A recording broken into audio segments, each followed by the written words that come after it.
Avant de commencer, je tiens à préciser que le lore du jeu est extrêmement complexe et du coup il sera raconté dans l'ordre de parution des jeux. De cette façon, certaines choses resteront volontairement de côté pour faire planer le mystère comme le souhaitaient les développeurs à la base. Puis d'autres questions demeureront sans réponse car à l'heure actuelle elles n'en possèdent tout simplement pas. Notre histoire commence sur les îles du destin, un endroit paradisiaque et coupé des mondes où on fait la connaissance de 3 enfants possédant un désir ardent de visiter les mondes qui les entourent. Ces 3 enfants se nomment respectivement Sora, Riku et Kairi, cette dernière venant elle-même d'un autre monde. Sora, notre protagoniste principal, est hantée par des rêves étranges et fait la connaissance d'un être encapuchonné mystérieux qui tient des propos étranges. See the door to this world. Huh? This world has been connected. Well, what are you talking about?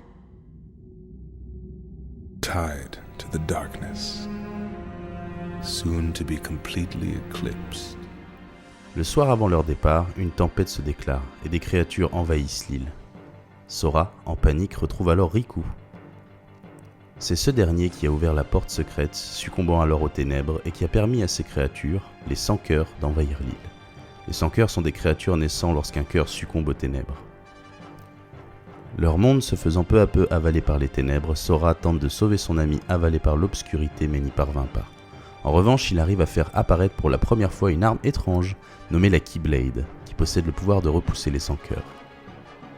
Sora retrouve également Kairi, près de la porte secrète, mais il est déjà trop tard pour elle aussi.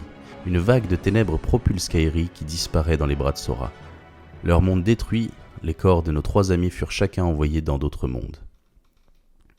Sora se réveille dans un endroit qu'il ne connaît pas, la ville de Traverse. Il y fait la connaissance de Léon, Aeris, Sid et Yuffie, 4 personnes venant d'un monde qui a aussi été détruit par les Sans-Cœurs. Il lui parle également d'un homme nommé Ansem, un grand chercheur qui étudiait les propriétés des cœurs. Sora comprend alors que c'est son devoir d'aider les mondes en détresse, en tant que porteur de Keyblade, celle-ci l'ayant choisi et étant capable de sceller les mondes pour les protéger des ténèbres. Il en profiterait par la même occasion pour chercher ses amis perdus dans ces mondes. On fait alors la connaissance de Donald et Dingo, 2 fidèles sujets et amis du roi Mickey, disparus faire des recherches sur les Sans-Cœurs après leur avoir laissé une lettre. Leur mission, donnée par le roi Mickey dans cette lettre, est de chercher le garçon à la clé. Les 2 protagonistes décident donc de faire équipe avec Sora. Grâce à leur vaisseau Gumi, qui permet le voyage entre les mondes, ils se mettent donc en quête de ceux qui ont succombé aux ténèbres. En temps normal, ces mondes sont coupés les uns des autres et tenus secrets, mais les Sans-Cœurs ayant envahi les mondes, ceux-ci ne sont plus protégés des invasions extérieures. Les Sans-Cœurs sont animés par plusieurs buts, transformer les habitants des mondes en Sans-Cœurs afin d'accroître leur nombre, mais également corrompre le cœur même de ces mondes. Lorsque les Sans-Cœurs s'en emparent, le dit monde disparaît. C'est ce qui est arrivé aux îles du destin, le monde de Sora. Pour sauver ces mondes des ténèbres, Sora doit y verrouiller l'accès grâce à une serrure tenue secrète en temps normal, mais que la Keyblade peut révéler et sceller. Après avoir sauvé plusieurs mondes et fait de multiples rencontres, les 3 compagnons, et désormais amis, font la rencontre de Maléfique, une puissante sorcière. Ils apprennent qu'elle est la responsable de l'apparition de ces Sans-Cœurs et qu'elle recherche 7 princesses au cœur pur, dénuées de ténèbres, afin de pouvoir accéder à Kingdom Hearts, un monde qui contiendrait les ténèbres ainsi que les cœurs de tout ce qui existe. Sora revoit également Riku sous l'influence de Maléfique, lui ayant promise de l'aider à retrouver Kairi. Jaloux de voir son ami avec de nouveaux compagnons et une Keyblade alors qu'il pensait être le seul à pouvoir en manier une, Riku s'en alla sauver Kairi par ses propres moyens, se laissant progressivement envahir de plus en plus par les ténèbres en son cœur. C'est Maléfique qui finit par la retrouver et se sert d'elle afin de manipuler encore plus Riku. Sora continua à vouloir sauver les mondes ainsi que ses amis et finit par rejoindre le monde de la forteresse oubliée, où il rencontre de nouveau Riku. Celui-ci, devenu bien plus sombre, réclame la Keyblade de Sora qui, contre toute attente, lui obéit et accepte d'être avec lui, confirmant ainsi sa légitimité à la manier. Sora n'ayant jamais été son élu d'origine. Mais peu de temps après, Sora réussit à la faire redevenir sienne une bonne fois pour toutes, son cœur étant finalement plus fort et légitime que celui de Riku. Although my heart may be weak, it's not alone. It's grown with each new experience, and it's found a home with all the friends I've made. I've become part of their heart just as they've become a part of mine. And if they think of me now and then, if they don't forget me, then our hearts will be one. I don't need a weapon. My friends are my power.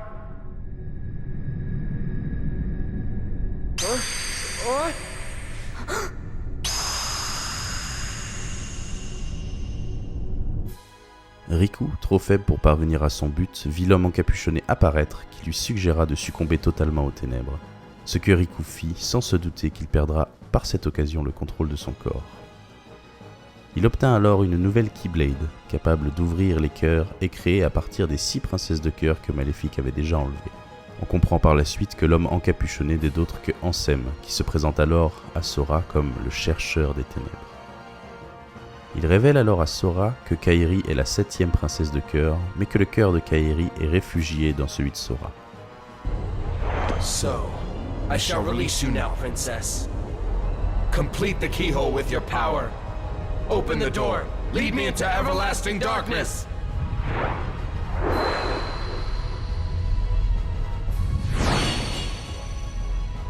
Sora!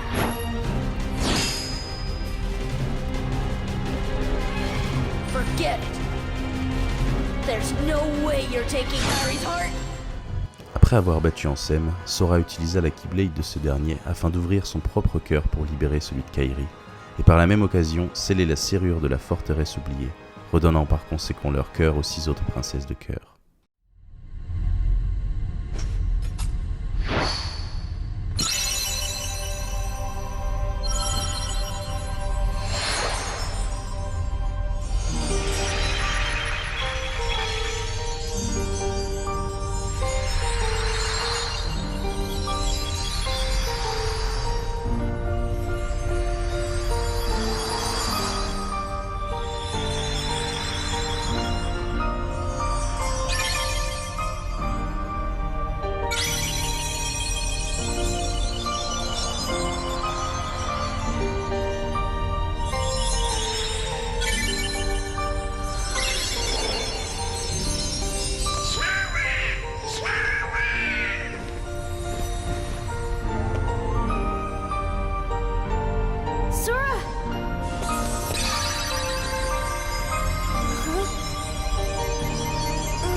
Kairi se réveille enfin et assiste à la disparition de Sora lorsqu'Ansem dévoile son vrai visage. Nos compagnons, grâce à l'aide de Riku maintenant prisonnier du corps d'Ansem qui l'a complètement remplacé, arrivent à prendre la fuite. Kairi remarque qu'un sans-cœur n'agit pas comme les autres. Elle en déduit alors qu'il s'agit de Sora, qui a libéré les ténèbres qui résidaient en lui lorsqu'il a ouvert son cœur, et décide de lui venir en aide en utilisant son pouvoir de cœur pur afin de rendre à Sora sa forme humaine. La chasse d'Ansem, alors sous sa forme finale, reprend sans perdre de temps. Sora, Donald et Dingo le retrouvent à la fin des mondes, l'endroit où tous les mondes engloutis par les ténèbres sont rassemblés. C'est là qu'Ansem espère trouver la porte des ténèbres qui a pu se matérialiser grâce à la serrure de la forteresse oubliée. La réussite de leur quête se solderait par un retour de tous les mondes perdus dans les ténèbres, y compris celui de Sora. His heart belongs again to darkness. All worlds begin in darkness, and all so end. The heart is no different. Darkness sprouts within it. It grows, consumes it. Such is its nature. In the end, every heart returns to the darkness whence it came. You see, darkness is the heart's true essence. That's not true! The heart may be weak, and sometimes it may even give in. But I've learned that deep down there's a light that never goes out.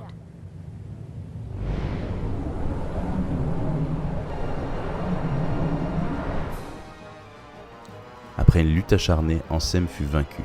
Mais malgré sa défaite, il eut le temps d'ouvrir la porte des ténèbres censée renfermer Kingdom Hearts. Sa volonté de détruire les mondes grâce aux ténèbres de Kingdom Hearts le trompa alors. Kingdom Hearts n'étant pas fait du pouvoir des ténèbres, mais celui de la lumière. Ansem se fit détruire par le trop-plein de lumière émanant de Kingdom Hearts, libérant alors le corps de Riku.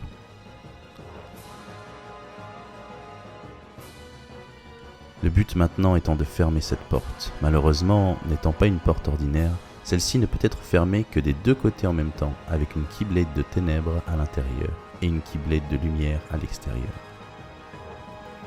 C'est alors qu'une aide inespérée intervient. Riku et le roi Mickey aidèrent Sora, lui promettant de trouver une autre sortie. Que faisait le roi Mickey dans le monde des ténèbres? Pourquoi avait-il une Keyblade des ténèbres? Ce sont des questions qui auront leur réponse dans un autre opus de la série. Take care of her.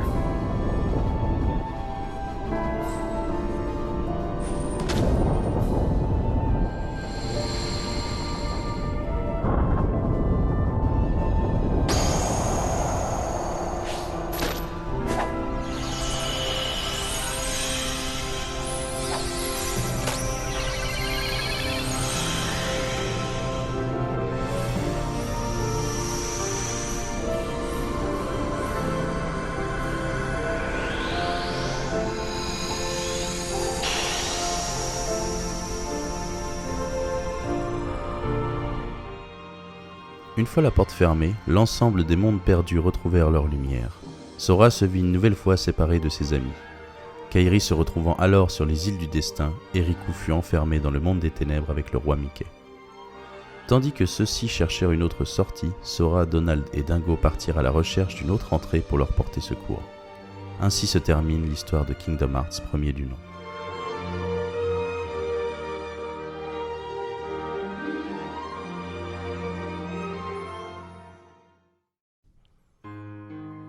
On enchaîne donc avec les événements qui font passerelle entre Kingdom Hearts et Kingdom Hearts 2. Kingdom Hearts Chain of Memories, un opus sorti sur Game Boy Advance et refait entièrement en HD sur plusieurs supports depuis.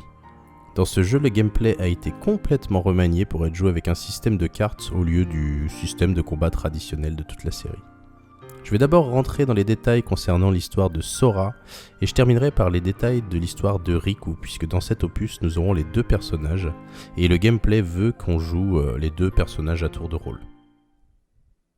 On y retrouve donc peu de temps après les événements de Kingdom Hearts, Sora, Donald et Dingo, dans leur quête de sortir Mickey et Riku du monde des ténèbres. Durant leur recherche, ils tombent sur Pluto, le chien du roi Mickey, avec une lettre portant le sceau de ce dernier dans sa gueule. Ils se lancent donc à sa poursuite lorsqu'ils croisent un homme en manteau noir qui les incite à le suivre. Ils font alors la découverte d'un étrange manoir autant dans sa forme que de ce qui s'en dégage. En y entrant, ils retombent nez à nez avec l'homme en manteau noir. En essayant de l'attaquer, ils se rendent compte que tout ce qu'ils ont appris de leurs précédentes aventures a été effacé de leur mémoire au moment même où ils sont entrés dans le manoir. L'inconnu dressé de noir s'adresse alors à eux de manière très énigmatique, leur disant que ce manoir se nomme le manoir Oblivion et que Sora pourrait y retrouver des amis passés. In this place to find is to lose, and to lose is to find. That is the way in Castle Oblivion. Sora, comprenant que l'inconnu parle certainement de Riku, s'interroge sur ce qu'il doit faire. Mais l'homme au manteau noir disparaît soudainement après avoir suggéré à Sora et ses compagnons de s'enfoncer dans le manoir, en laissant derrière lui pour nos trois acolytes des cartes des différents mondes que Sora a visités par le passé. Et en utilisant ces cartes, Sora peut avancer dans les étages du manoir, une carte représentant un étage du manoir.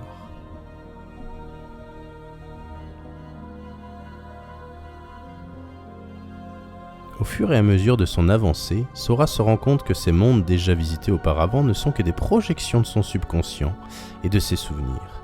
Rien de tout ce qu'il voit ni fait est réel, et que ses souvenirs commencent peu à peu à faire défaut, voire le tromper. Arrivé au deuxième étage, Sora rencontre Axel, un deuxième homme avec un manteau noir qui semble être allié avec le premier.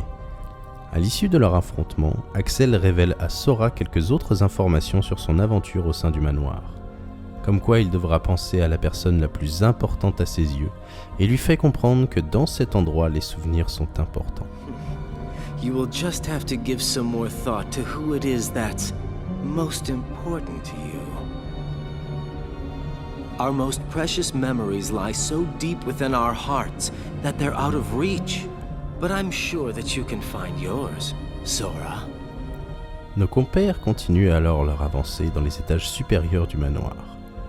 Mais ils s'aperçoivent que petit à petit, ils commencent à perdre la mémoire et que les souvenirs qu'il leur reste sont de plus en plus flous. Ils peinent à se rappeler ce qu'ils n'ont pas encore oublié. Il leur paraît maintenant évident que le manoir Oblivion cause cette amnésie, et que plus ils progressent dans les étages de ce dernier, plus ils perdent leurs souvenirs. Ils s'aperçoivent même que les notes prises par Jiminy Cricket, qui avait été chargé de retranscrire dans un livre leurs premières aventures, ont elles aussi été complètement effacées. Now then, if I can just find it. Oh, here we go.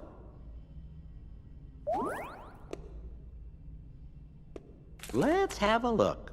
Oh, how could it be? What's the matter? Oh, my entries, they're gone. Ils trouvent alors un sens aux paroles énigmatiques de l'homme en manteau noir. Ils doivent perdre leurs souvenirs pour essayer de trouver ceux qui sont vraiment importants à leurs yeux. Mais une chose étrange arrive à Sora lors de sa progression. Il perdit peu à peu les souvenirs de son amie Kairi, qui furent remplacés par les souvenirs d'une autre fille, du nom de Naminé. Une fille qu'il n'avait pourtant jamais vue et qui maintenant occupe ses souvenirs.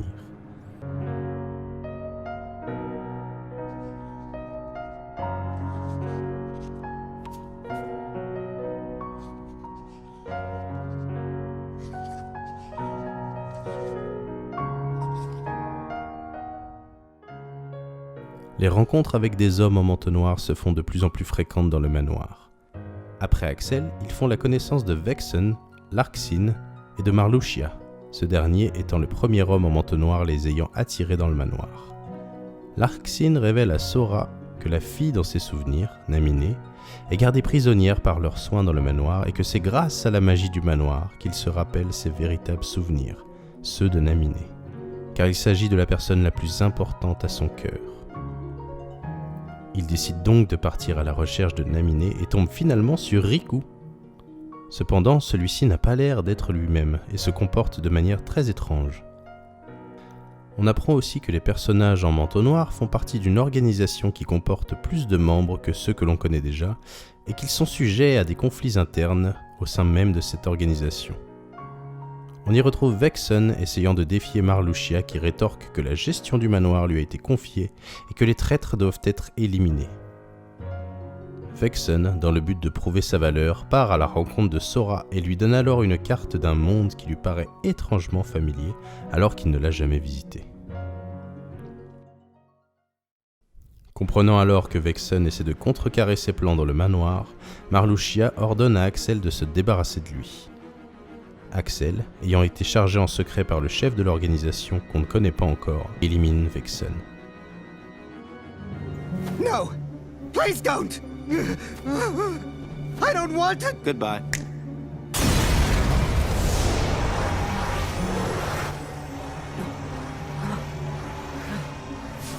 What are you? What are you people? Ce qui démontre une fois encore le chaos qui règne au sein de cette organisation où les membres ne se font pas confiance. Fiers de l'acte d'Axel, Marluxia et Larxene révèlent à ce dernier leur vrai plan qui est de prendre le contrôle de l'organisation en utilisant Sora. Axel ne l'entend pas de cette façon et voulant rester fidèle au chef de l'organisation décide de libérer Naminé qui retrouve Sora et Riku. Now this should be interesting. Larxene se lance alors à leur poursuite, révélant à Sora que le Riku qui était avec lui est un faux, une réplique que Vexen a créée dans son laboratoire au sein du manoir. Larxene révèle également que c'est Naminé qui est responsable de la perte de mémoire de nos héros et non pas le manoir. Après avoir éliminé Larxene, Naminé s'excuse auprès de Sora, Donald et Dingo pour les manipulations et l'amnésie qu'elle leur a fait subir, leur expliquant qu'elle fut forcée par Marluxia, celui-ci voulant emprisonner Sora dans de faux souvenirs pour en faire sa marionnette et ainsi prendre le contrôle de l'organisation dont il fait partie. Sora pardonne à Naminé et décide d'en finir une fois pour toutes avec Marluxia au 13e et dernier étage du manoir. En y arrivant, il y vit Axel en train d'essayer de défaire Marluxia, traître à l'organisation tout comme Larxene. Axel prend alors la fuite et c'est Sora accompagné de ses amis et de Naminé qui porte le coup final à Marluxia. En pleine crise existentielle, se demandant quel est son but si tout ce qui fait sa personne est faux, la réplique de Riku part en quête de sens. Et Naminé propose alors un choix très cornélien à Sora, Donald et Dingo.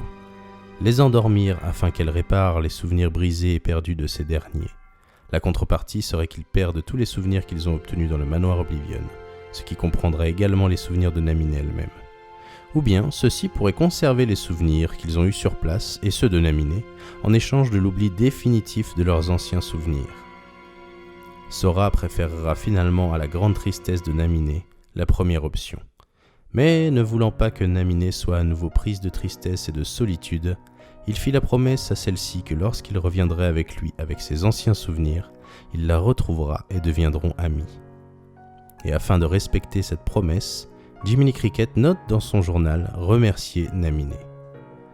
Naminé, rassuré, invite alors Sora à prendre place dans une sorte d'œuf dans lequel il serait en stase jusqu'à la restauration complète de ses souvenirs.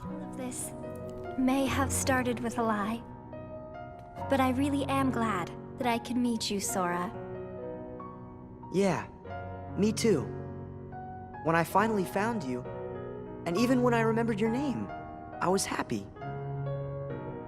The way I felt then, that was no lie.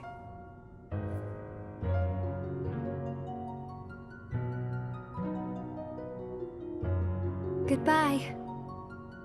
No, not goodbye. When I wake up, I'll find you. And then there will be no lies. We're gonna be friends for real. Promise me, Naminé. You're going to forget making that promise. If the chain of memories comes apart, the links will still be there, right? So the memory of our promise will always be inside me somewhere. I'm sure of it. Yeah, you're right. Okay, it's a promise. Good. Until later. Voilà où se termine l'histoire de Sora de Chain of Memories, et on continue avec l'histoire parallèle du coup de Riku. Riku, en parallèle de l'histoire de Sora, a lui aussi été guidé par une voix lui promettant la vérité au manoir Oblivion. Pendant que Sora franchit les étages du manoir allant du rez-de-chaussée au 13e étage, Riku emprunte les étages au sous-sol et doit remonter du niveau le plus bas jusqu'au rez-de-chaussée. En revanche, Riku ne croise dans le manoir que des sans-cœurs et personne de son passé. La voix lui explique alors que du fait qu'il ait succombé aux ténèbres dans Kingdom Hearts, il a chassé tous ses proches de son cœur et c'est pour cette raison que personne ne lui apparaît. À la place de ses amis, il est confronté plusieurs fois à Ansem persistant encore dans son cœur. Riku sent au fond de lui que son cœur est toujours en proie aux ténèbres, mais il refuse de l'accepter. Mickey vient alors en aide à Riku télépathiquement et tente de le rassurer en montrant que la lumière en son cœur peut le guider, même si celui-ci est encore baigné de ténèbres. Riku rencontre également Vexen, mais aussi deux autres membres de l'organisation, Lexus et Zexion, en charge des niveaux inférieurs du manoir. Ils virent tous les trois en Riku, du fait des ténèbres toujours présents en son cœur, un pouvoir beaucoup plus intéressant à exploiter au sein de l'organisation et contre Marluxia. C'est à cette occasion que Vexen récolta des données en Riku afin de créer sa réplique. Une réplique dénuée de la peur de ténèbres et qui les exploite sans crainte. I embrace the darkness. I can make it do whatever I want. Au fil de sa progression dans le manoir, Riku élimina Lexus et mit en fuite Zexion, qui fut finalement rattrapé et éliminé par Axel. Une ultime confrontation attendit Riku avec sa réplique, toujours en quête d'identité, et c'est Riku lui-même qui mit fin à l'existence de sa réplique. A faithful replica until the very end. That's okay.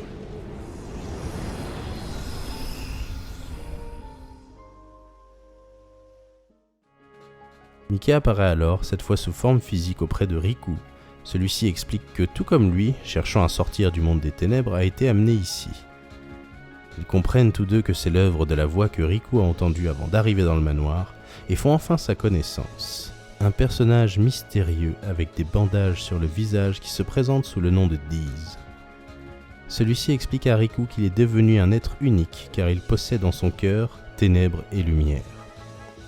Il l'emmène alors voir Naminé qui à son tour propose un choix cornélien à Riku. Verrouiller son cœur en effaçant tous ses souvenirs pour éviter que Ansem ne le possède de nouveau, Ou alors, Riku accepte d'essayer de dominer les ténèbres présentes dans son cœur ainsi que la partie persistante de Ansem. He doesn't even look worried. Will I sleep like that too? Yes. Figures. Sora always did as he pleased. Whatever we'd be doing together, he'd find a way to slack off. Even trying to leave the islands.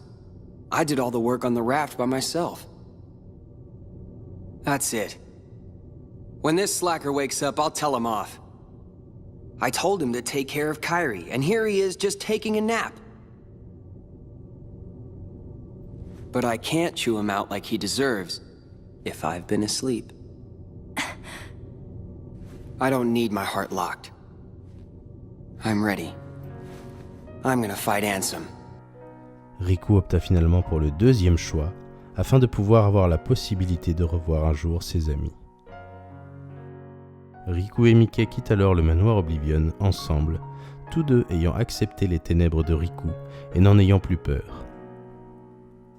Ils croisent une dernière fois Deez, l'homme mystérieux au bandage, lors d'une scène symbolisant parfaitement le choix fait par Riku de vivre avec les ténèbres et la lumière en lui. What are you making me choose now? Between the road to light and the road to darkness. Neither suits me. I'm taking the middle road. Do you mean the Twilight Road to Nightfall? No.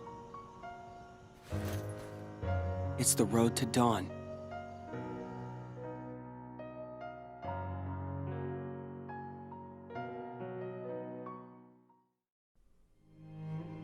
On enchaîne avec Kingdom Hearts 2, paradoxalement le troisième opus de la série, qui reste à ce jour mon préféré.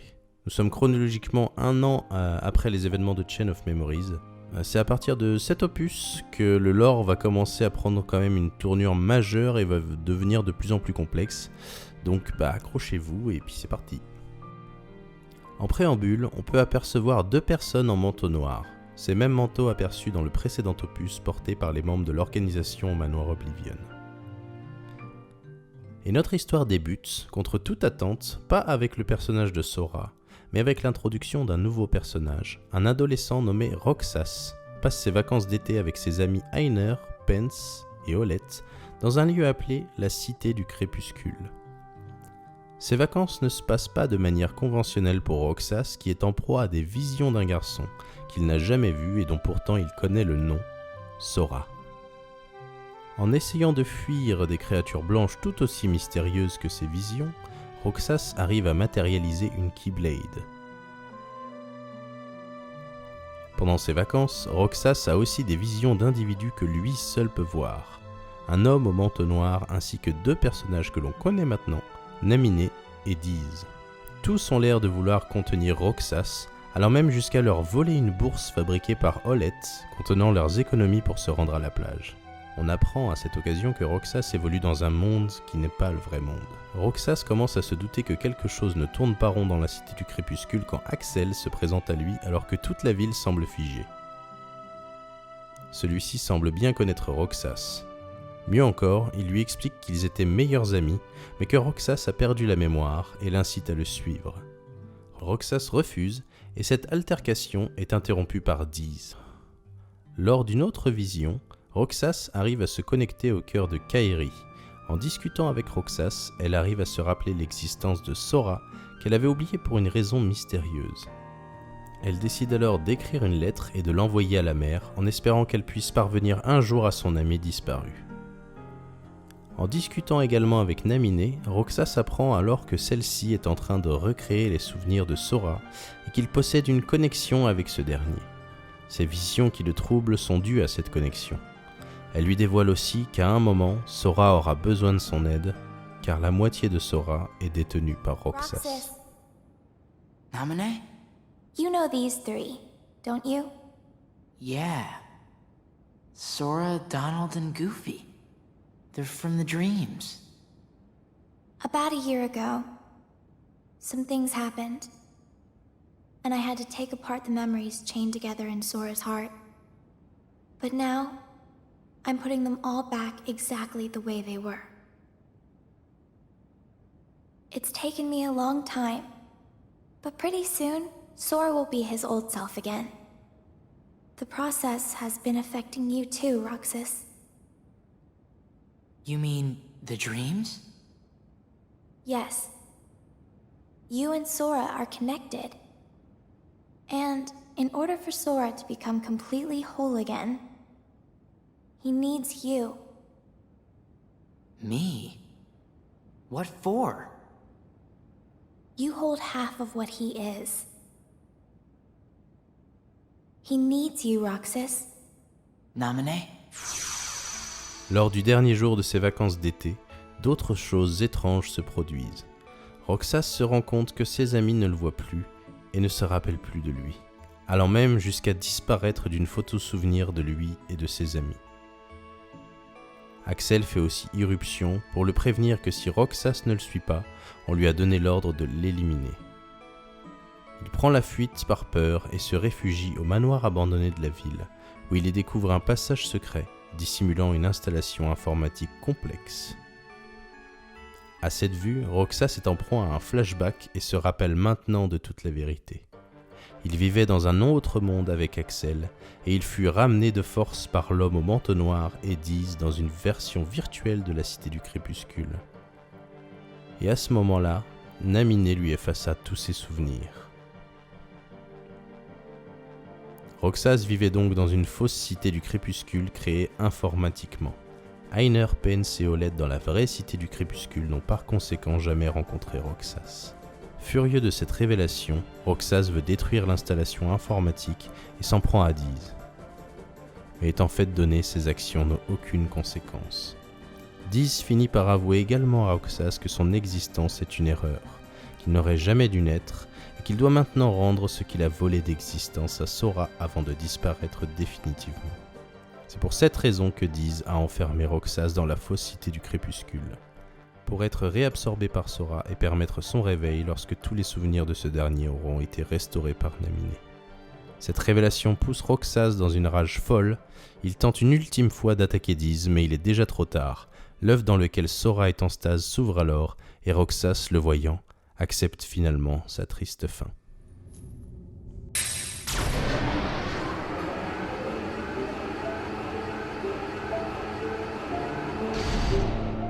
Sora.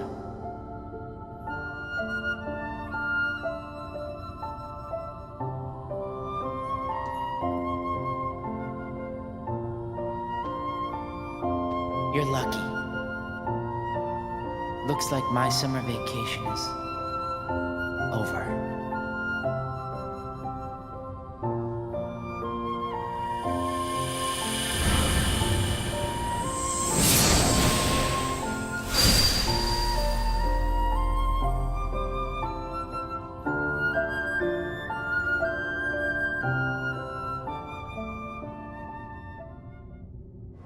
Sora se réveille alors après plus d'1 an d'hibernation, le temps qu'il a fallu à Naminé pour recomposer ses souvenirs.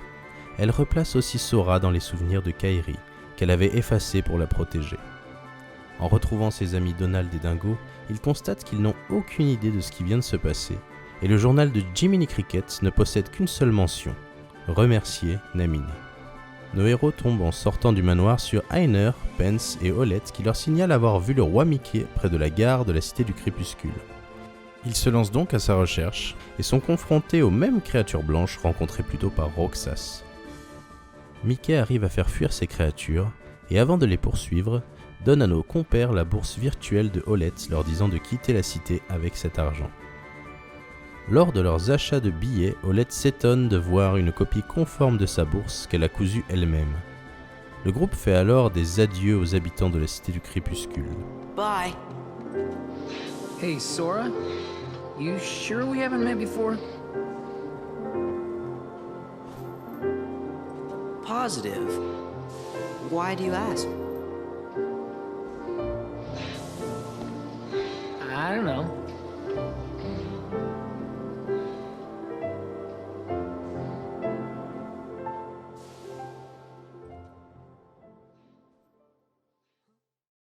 Le train les amène en un lieu étrange doté d'une tour.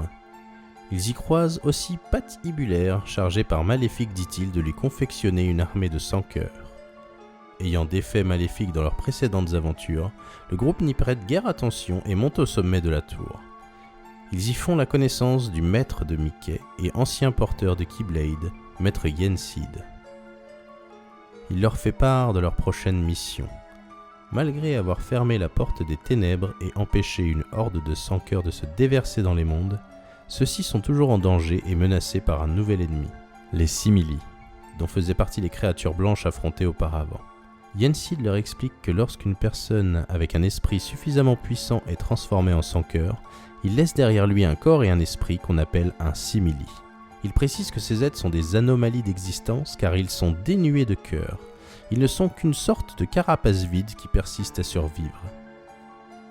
Il leur énonce également qu'il existe des Simili plus redoutables, l'Organisation 13, qui se dissimule sous un manteau noir. Nous en avons déjà rencontré plusieurs au manoir Oblivion dans Chain of Memories. Nous sommes maintenant au fait de ce que sont ces personnages et leur organisation. Ils possèdent un total pouvoir sur les Simili primaires et sont au nombre de 13. On ne connaît pas très bien leur but pour le moment et c'est pourquoi Yensid charge Mickey et Sora d'enquêter sur ces Simili.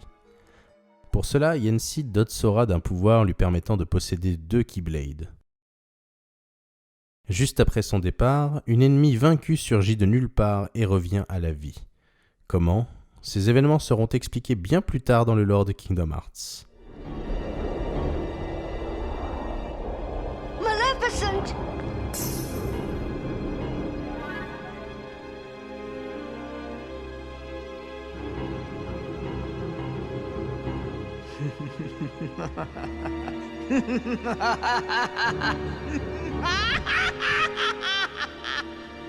Sora repart donc enquêter dans les différents mondes qu'il peut maintenant visiter grâce à la Keyblade, en empruntant des chemins secrets appelés routes astrales. Il en profite également pour rechercher Riku, toujours manquant à l'appel.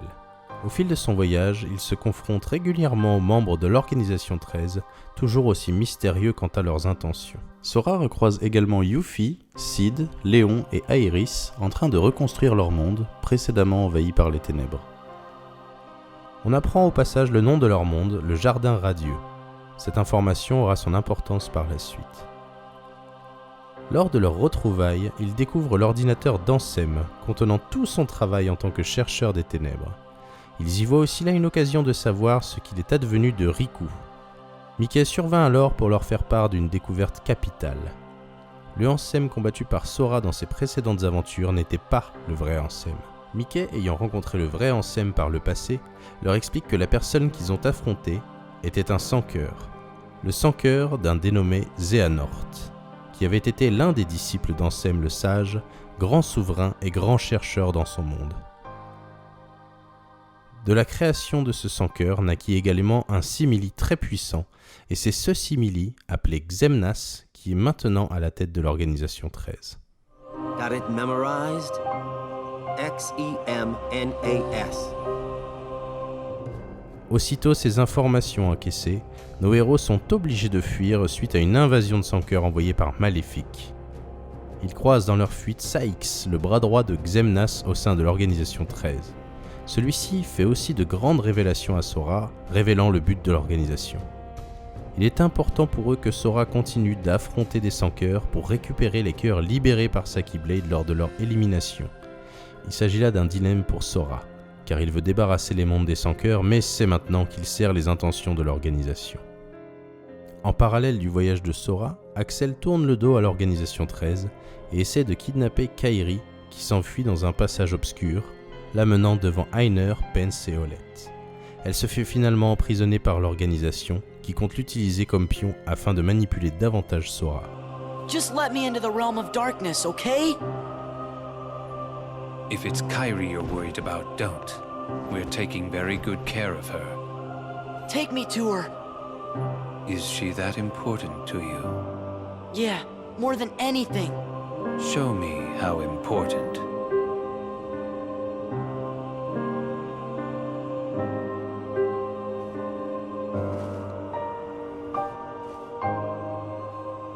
Please.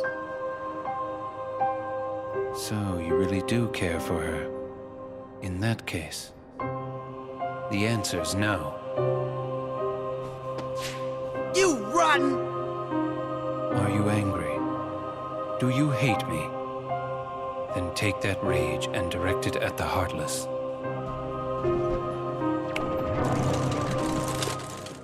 Sora, quant à lui, continue ses péripéties. Un individu avec un manteau noir qui n'a pas l'air rattaché à l'organisation lui offre une boîte. À l'intérieur s'y trouve une glace à l'eau de mer, spécialité locale de la Cité du Crépuscule, ainsi qu'une photo de Ainer, Pence et Olette, en compagnie d'un 4e garçon. Il se rend donc dans la Cité du Crépuscule pour enquêter. Olette fait part de son étonnement car Sora possède une réplique exacte de sa bourse ainsi qu'une copie conforme de leur photo de groupe, à ceci près que le 4e garçon n'y figure pas. Ils en déduisent alors qu'il doit exister une autre version de la Cité du Crépuscule. Le roi Mickey rejoint le groupe et confirme leur dire, en précisant que cet endroit se trouve dans une simulation informatique cachée sous le manoir abandonné et qu'un accès au monde de l'organisation doit se trouver dans cette simulation. En y entrant, ils constatent qu'effectivement un passage s'y trouve, mais sont instantanément envahis par une horde de simili. Axel, dans un élan de bravoure, arrive à leur rescousse pour leur permettre de passer, leur expliquant qu'il voulait juste revoir Roxas et que c'est pour cette raison qu'il a tourné le dos à l'organisation 13. You're fading away. Well, that's what happens when you put your whole being into an attack. You know what I mean? Not that nobodies actually have beings, right? Anyway, I digress. Go. Find Kairi.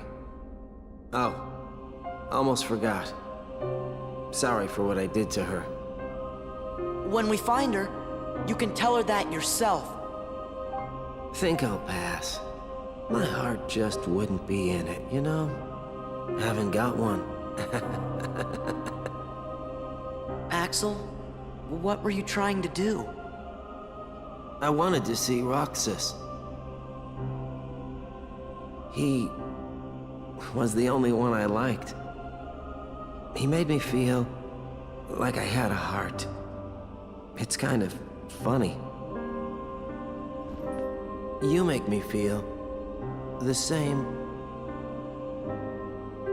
Kairi's in the castle dungeon. Now go!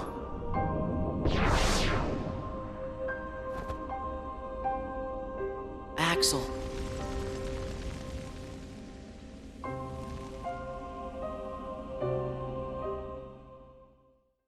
Sora arrive finalement au monde de l'organisation, Illusiopolis. Pendant qu'il avance en ce monde, Kairi se fait secourir par Naminé. Elles sont vite rattrapées par Saïx mais sont secourues par une aide extérieure. La personne au manteau noir qui se révèle être Riku, mais sous les traits du sans-cœur de Xehanort, toujours présent dans son cœur. Saïx fait ensuite face à Sora, lui révélant un Kingdom Hearts artificiel créé avec les cœurs que Sora a récupérés lors de ses aventures, et que grâce à ce Kingdom Hearts, les membres de l'organisation vont pouvoir recevoir un nouveau cœur, les simili en étant dépourvus. Après ces révélations, Saïx lance une horde de sans-cœurs et de simili sur Sora. Kairi et Riku leur viennent en aide. Riku en profite pour donner à Kairi une Keyblade qu'elle semble manipuler contre toute attente. Et on assiste enfin à la réunion de Sora, Kairi et de Riku. Sora, come here. Say something to him.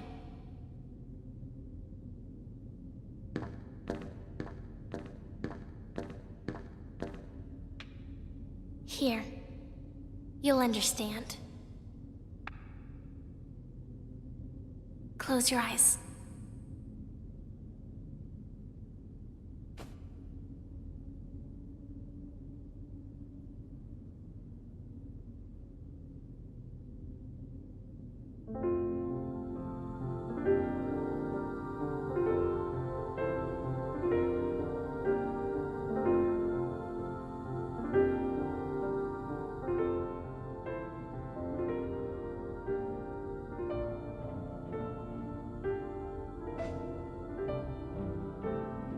Riku!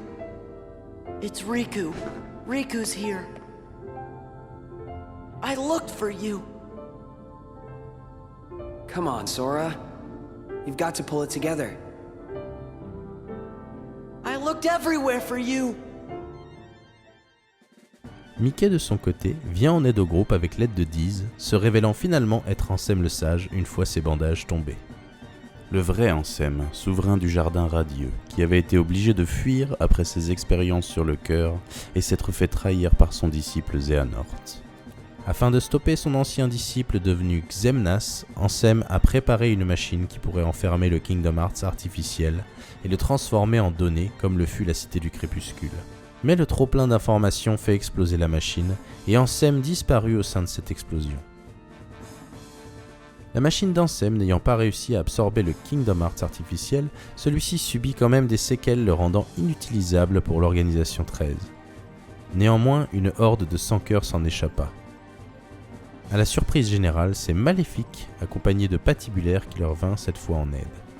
Contre la promesse que lorsque leur mission sera réussie, le château d'Illusiopolis lui reviendrait de droit. Après avoir défait plusieurs membres de l'organisation, comme Demyx, Luxord, Xaldin ou Xigbar, Sora s'interroge sur la personne de Roxas dont parlent ceux-ci. Riku révèle alors à Sora que Roxas est son simili, et également le 13e membre de l'Organisation 13, et qu'il fut créé quand Sora est devenu un sans-cœur. Ce qui explique le lien que Roxas possède avec Sora, mais aussi qu'il soit capable de manier une Keyblade. C'est Riku qui, en affrontant Roxas, sentit qu'il n'était pas de taille et se changea en sans-cœur de Xehanort. De cette manière, il put l'amener à Deez, et donc le vrai Ansem, pour qu'il puisse l'enfermer dans la copie virtuelle de la Cité du Crépuscule. L'heure est venue maintenant d'affronter Xemnas. Le groupe en ressort vainqueur et Naminé leur ouvre un passage obscur pour retourner dans leur monde d'origine. Elle en profite pour dévoiler qu'elle aussi est un simili, celui de Kairi.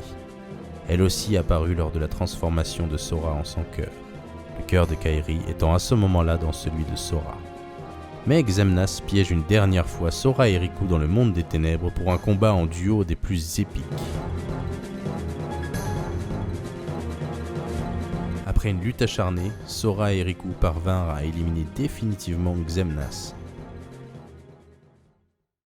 Errant de nouveau dans les ténèbres, nos deux protagonistes marchèrent jusqu'à un rivage où ils y trouvent la lettre précédemment envoyée en mer par Kairi. Et après l'avoir lue, la porte de la lumière fit son apparition, les ramenant chez eux.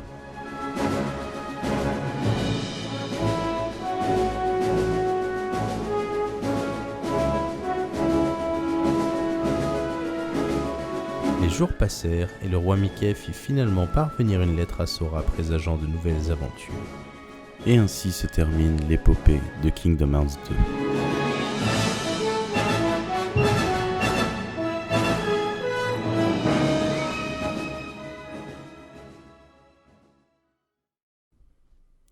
On va maintenant s'intéresser à un épisode que j'aime beaucoup malgré sa répétitivité. Sorti sur Nintendo DS, cet épisode retrace le parcours de Roxas, le simili de Sora dans l'Organisation 13, depuis sa création jusqu'à son emprisonnement dans la version virtuelle de la Cité du Crépuscule. Par conséquent, l'histoire débute parallèlement à Kingdom Hearts 1, lors de la transformation de Sora en sans-cœur, et continue lors des événements de Chain of Memories, pour se terminer juste avant Kingdom Hearts 2. Le récit débute avec la naissance de Roxas dans la Cité du Crépuscule. Il est recueilli par Xemnas pour être le 13e membre de l'Organisation 13.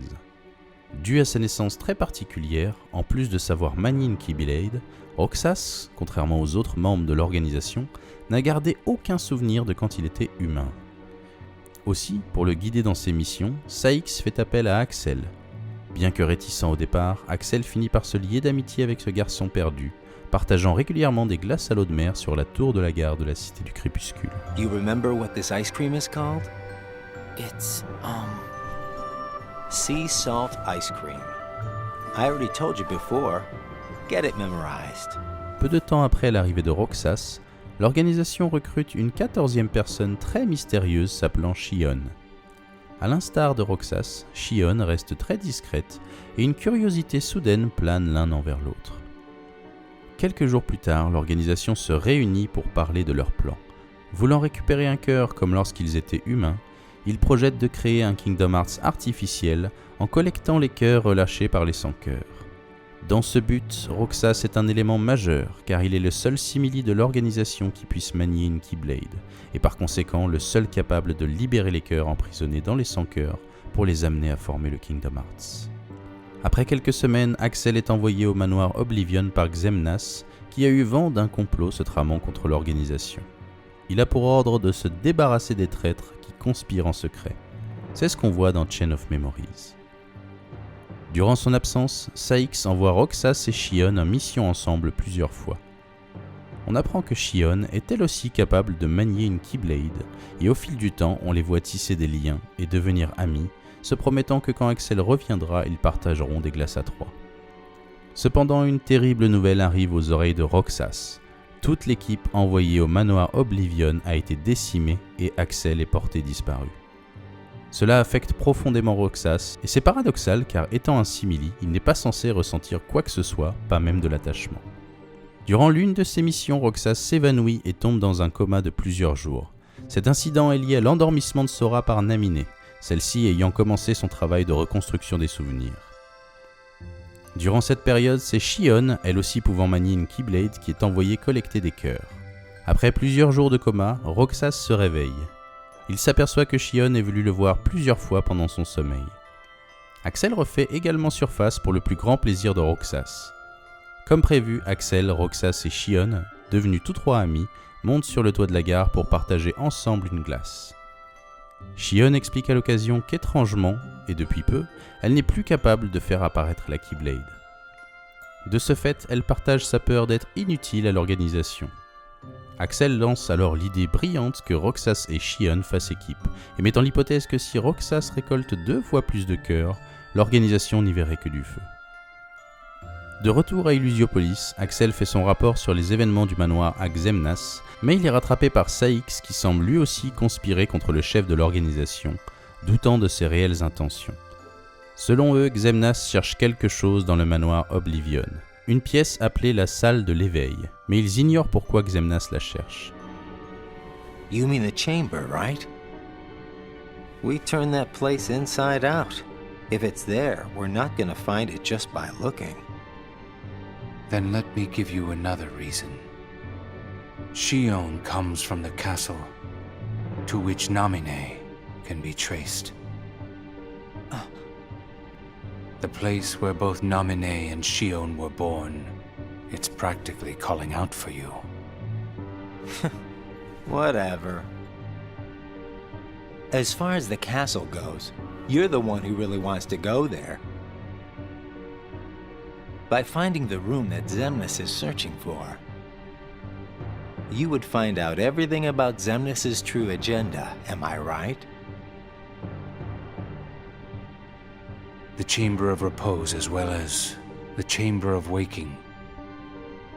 Xemnas has an agenda that he hasn't told to anybody, and we are bound to find some clues in the Chamber of Waking. En restant auprès de Roxas, Shion finit par retrouver la capacité de faire apparaître sa Keyblade. Les jours passant, les liens d'amitié du trio ne cessent de grandir. Mais quelques jours plus tard, Shion fait la rencontre de Riku. Celui-ci tient des propos très vexants à son égard, traitant sa Keyblade et elle-même de pâle imitation. Shion plonge alors dans une dépression intense, la faisant rater beaucoup de missions et allant même jusqu'à des évanouissements. Énervé que Shion ne réussisse plus rien, Saïx la traite alors d'incapable et d'erreur que l'organisation n'aurait pas dû commettre. N'appréciant pas les méthodes de Saïx, Axel et Roxas s'opposent à lui, montrant une fois encore leur amitié profonde. Commençant à aller mieux et recouvrant des souvenirs de quand elle était humaine, Shion part fouiller dans l'ordinateur de Saïx afin de comprendre ce qu'elle est, si ce n'est une erreur. Elle apprit par ce fait que son lieu d'origine était le manoir Oblivion et décide de s'y rendre malgré l'opposition d'Axel. Elle apprend également avec tristesse qu'elle n'a jamais été humaine par le passé et que de ce fait, elle n'est pas non plus un simili. Elle est une réplique faite par Vexen dans son laboratoire au manoir Oblivion. Tout comme la réplique de Riku dans le manoir, le but de Vexen est de cloner des porteurs de Keyblade pour servir l'organisation. Shion fut créé par un souvenir de Sora recueilli par l'organisation dans le manoir Oblivion. Après cette nouvelle, Shion s'exile et rencontre de nouveau Riku qui lui fait part d'autres vérités la concernant. Il l'informe que Roxas, Sora et elle-même sont connectées et qu'elle absorbe inconsciemment les pouvoirs de ces derniers. Au fur et à mesure que Shion se renforce, la santé de Roxas décline. Axel et Roxas finissent par retrouver leur amie à la Cité du Crépuscule, mais celle-ci devient hostile. Sous les yeux de Roxas et sans dire un mot, Axel assomme Shion et la ramène à l'organisation. Roxas comprend qu'on lui cache des choses au sein de l'organisation et refuse de parler à Axel pendant plusieurs jours. On retrouve alors Riku, inquiet que son amie Sora ne puisse se réveiller à cause de l'existence de Roxas et de Shion. Sora's nobody, and the one that's absorbing his memory. None of us imagined that they would fight so hard to become their own people. Unfortunately, the only real solution is for them both to go away. Did you know? Her face was blank at first. But now, there is a face that is clearly visible. I think that's proof that she has entered Sora's memories. Xemnas, quant à lui, tient à tirer profit de cette absorption des pouvoirs de Sora. Plusieurs jours plus tard, nos deux porteurs de Keyblade prennent conscience grâce à Axel que l'organisation cherche à ne garder que l'un d'entre eux. Roxas pardonne alors Axel et le trio décide d'aller manger une glace sur le toit de la gare. Ils ne le savent pas encore, mais cette glace sera la dernière qu'ils partageront ensemble. I'll have these moments memorized for a long time. Forever. Me too. Forever. Shion prend donc la fuite pour permettre à Roxas de continuer son existence. Elle est rattrapée en chemin par Xigbar, mais arrive à s'enfuir grâce à Axel. Elle décide de faire part de sa volonté de rejoindre Sora à Riku pour permettre à Roxas d'avoir également une chance. Riku l'amena donc voir Naminé qui lui confia que comme elle a été faite à partir d'un souvenir de Sora, lorsque ce souvenir reprendra place en Sora, tous les souvenirs liés à Shion cesseront d'exister et plus personne ne se rappellera d'elle. À contre-cœur, Shion accepte, bien déterminée à sauver son ami Roxas. De son côté, Roxas apprend qu'Axel était au courant de ce qu'était Shion depuis le début. Il décide donc furieux de quitter l'organisation et d'enquêter lui aussi sur son identité et sur celle de Sora, laissant son ami Axel derrière lui.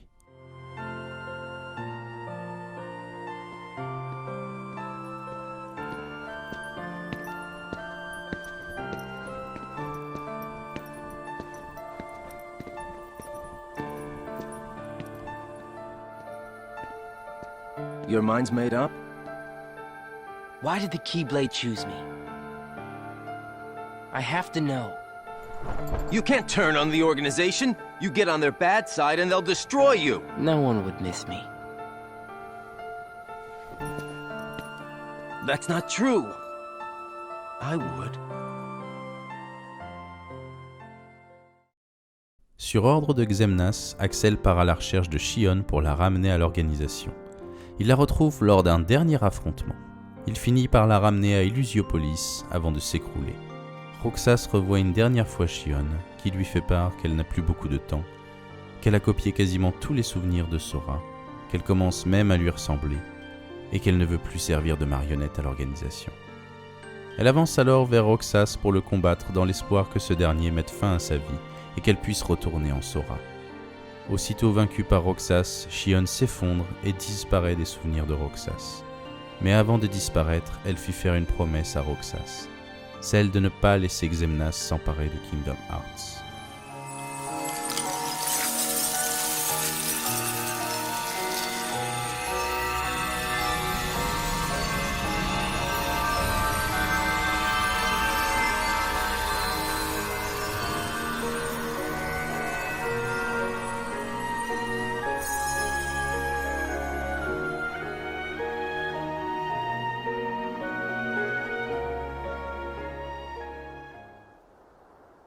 Shion.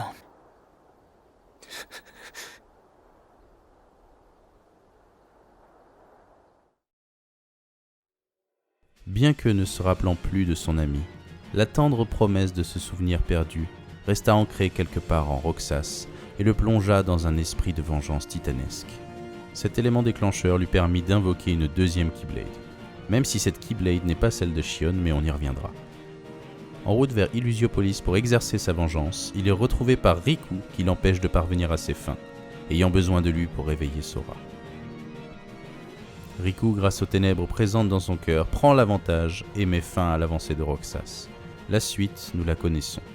Roxas fut emprisonné dans le monde virtuel de la Cité du Crépuscule, afin qu'au moment opportun, il retourne en Sora. Ainsi se termine le périple de Roxas et de Shion au sein de l'Organisation 13.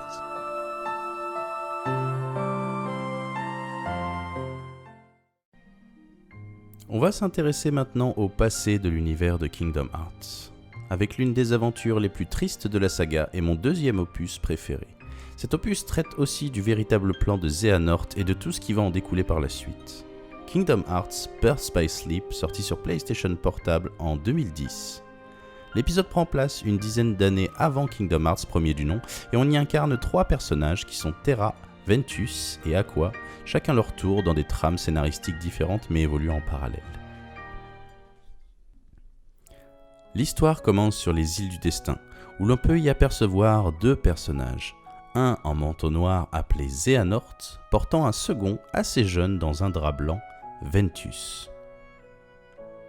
Dès le début, 2 choses nous frappent. On se rend compte que le personnage de Ventus ressemble étonnamment à Roxas, et que Xehanort a l'air beaucoup plus âgé que la version que nous connaissons introduite dans Kingdom Hearts 2.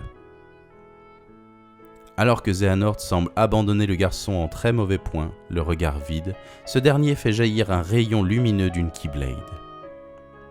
Ce faisant, il entre en contact avec un garçon qui se révélera plus tard être Sora. On comprend à ce moment-là que le cœur de Ventus est très endommagé dû à son état, et que la seule façon de sortir de cet état est de se lier au cœur d'un autre. Xehanort décida, le temps que l'état de Ventus s'améliore, de le confier à son ami d'enfance Eraqus, un grand maître de la Keyblade qui possède pour disciples les personnages d'Aqua et de Terra. Xehanort, étant lui aussi un maître de la Keyblade, prit Ventus comme disciple. On apprend par la suite que Ventus n'a aucun souvenir des événements passés. C'est ainsi que se rencontrèrent notre trio avant de succomber à un destin des plus funestes. Devenus inséparables et fusionnels après plusieurs années à vivre et à s'entraîner côte à côte, il est maintenant temps que Terra et Aqua passent un examen qu'on appelle le symbole de maîtrise. Cette épreuve consiste à tester leur maniement de la Keyblade, mais aussi la force de leur cœur afin de devenir un maître de la Keyblade comme Eraqus et Xehanort. Les maîtres de la Keyblade ont pour objectif de perpétuer ce qu'ils ont appris auprès d'autres disciples, tout en veillant à l'équilibre des mondes. Aqua fut alors promu maître de la Keyblade, alors que son ami Terra fut recalé, n'ayant pas su contenir les ténèbres qui sommeillaient en lui durant l'examen.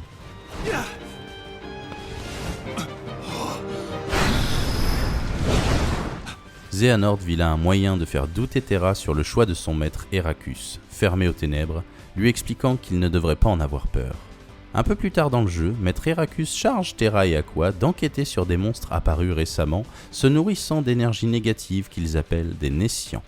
Y voyant une corrélation avec la disparition soudaine de maître Xehanort, Eraqus suggéra à Terra que cette enquête est pour lui une deuxième chance de prouver sa valeur. Terra part donc en pleine trombe, mais après son départ, Eraqus informe Aqua qu'il est inquiet de la direction qu'a prise Terra et lui demande de le surveiller secrètement, afin que celui-ci ne succombe pas aux ténèbres. En parallèle, Ventus fait la rencontre d'un personnage mystérieux au visage masqué du nom de Vanitas. Celui-ci tient des propos assez sombres sur le destin de son ami Terra, lui affirmant qu'il est sur le point de partir et que lorsque ce serait le cas, la relation qu'il tient avec son ami changera à tout jamais. Ventus rejoint alors Terra et constate qu'effectivement, il est en train de partir. Il décide alors de se lancer à sa poursuite sous les yeux d'Aqua et de mettre Eraqus. Eraqus charge Aqua, en plus de ses missions, de retrouver Ventus et de le ramener sain et sauf. Pendant leur voyage, notre trio fera beaucoup de rencontres, dont celle du roi Mickey, qui lui aussi s'entraîne au maniement de la Keyblade, sous l'apprentissage de maître Yensid. Terra, se faisant à chaque fois manipuler par des personnes peu fréquentables comme maléfiques, prend quant à lui un chemin beaucoup plus sombre que nos 2 autres héros. Après s'être retrouvé, Terra décide de faire cavalier seul et quitte le groupe furieux après avoir appris qu'Aqua l'espionnait. Il retrouve Xehanort, emprisonné par un certain Breg dont on comprend qu'il s'agit de l'humain qui plus tard deviendra le simili Xigbar, membre de l'Organisation 13.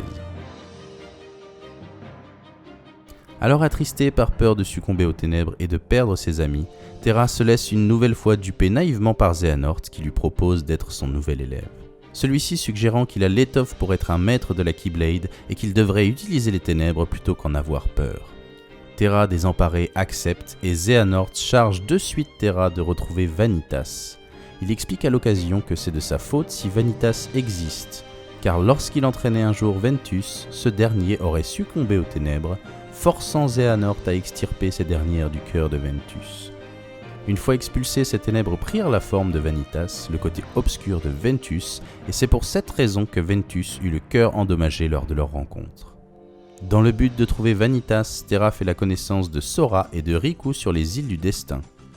Voyant en Riku un garçon de caractère similaire au sien, avec un désir de voir d'autres mondes et de protéger ses amis, Terra décide d'exécuter une cérémonie de succession de la Keyblade, consistant à faire toucher la Keyblade à un futur porteur si celui-ci s'en trouve digne un jour.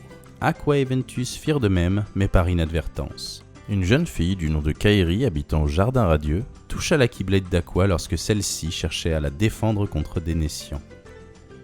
C'est pour cette raison que Kairi peut manier une Keyblade dans Kingdom Hearts 2. Et un garçon nommé Lee, l'humain à l'origine d'Axel, futur membre de l'organisation 13, ramassa la Keyblade de Ventus. Avant de quitter Kairi, Aqua jeta un sort à la jeune fille pour qu'elle soit toujours en sécurité. Si un jour elle venait à être en danger, ce sort lui permettrait de trouver une personne capable de la protéger. Un peu plus tard dans ses aventures, venant au secours du roi Mickey dans un endroit appelé les Terres Funestes, Ventus retrouve Xehanort et se rappelle alors de son passé. Disciple de Xehanort, celui-ci voulut le forcer à se battre contre des sans-cœurs en utilisant les ténèbres. C'est après un refus catégorique du disciple que Xehanort décida d'extraire lui-même les ténèbres du cœur de Ventus pour créer Vanitas. Ventus questionne alors Xehanort sur ses véritables intentions. Celui-ci dévoile alors que son but ultime est de recréer la X-Blade. Alors ce X est une lettre de l'alphabet grec et se prononce Ki, tout comme Keyblade. Je vais néanmoins appeler cette arme la X-Blade afin qu'il n'y ait pas de confusion, mais notez que dans le jeu elle est prononcée Ki. Voilà. La X-Blade est la Keyblade originelle dans l'univers de Kingdom Hearts. Elle est la plus puissante de toutes et est capable de donner un accès inconditionnel au Kingdom Hearts, ce que souhaite Xehanort.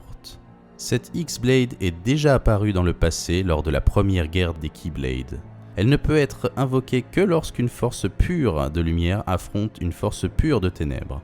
C'est pourquoi le but de Xehanort est de faire s'affronter Ventus et Vanitas. Ventus s'en alla raconter les plans de Xehanort à maître Heracus. Heracus se rappela d'une conversation qu'il eut avec Xehanort par le passé au sujet de la X-Blade. Le vrai désir de Xehanort étant de déclencher une seconde guerre des Keyblades. Heracus fit un choix très extrême d'immobiliser Ventus et ainsi l'empêcher d'affronter Vanitas. De cette manière, la X-Blade ne pourrait pas être recréée, mais c'était sans compter sur l'aide de Terra venue à son secours. Terra envoie alors Ventus sur les îles du destin, et s'ensuit alors un combat entre Maître Heracus et Terra, cédant cette fois-ci pleinement des ténèbres en son cœur. Il finit par le battre, mais ce fut Xehanort qui porta le dernier coup à son ami d'enfance, laissant tomber sa Keyblade au sol. Xehanort menace de détruire Ventus et Aqua si Terra ne le suit pas de suite à la nécropole des Keyblades, endroit qui avait abrité par le passé la grande guerre des Keyblades. Et pour lui montrer que ses paroles ne sont pas vaines, il détruit le lieu autrefois paisible où résidait Maître Heracus. Vanitas utilise de son côté le même stratagème pour y attirer Ventus, et Aqua finit par s'y rendre sous les conseils de Maître Yensid, lui ayant expliqué que Terra avait sombré dans les ténèbres. C'est ainsi que le trio se retrouva à la nécropole des Keyblades, scellant leur destin à venir à tout jamais. I may have to fight Vanitas after all. If I do, guys, I want you to... The three of us can never be torn apart, all right? I'll always find a way.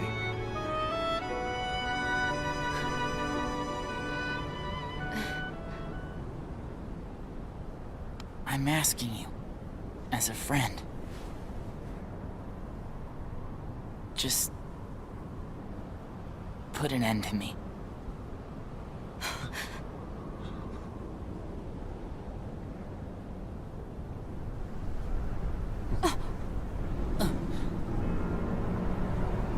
Xehanort leur présente les lieux d'une guerre passée, où plusieurs porteurs perdirent la vie en essayant de créer la X-Blade, et que c'est aujourd'hui qu'elle sera recréée.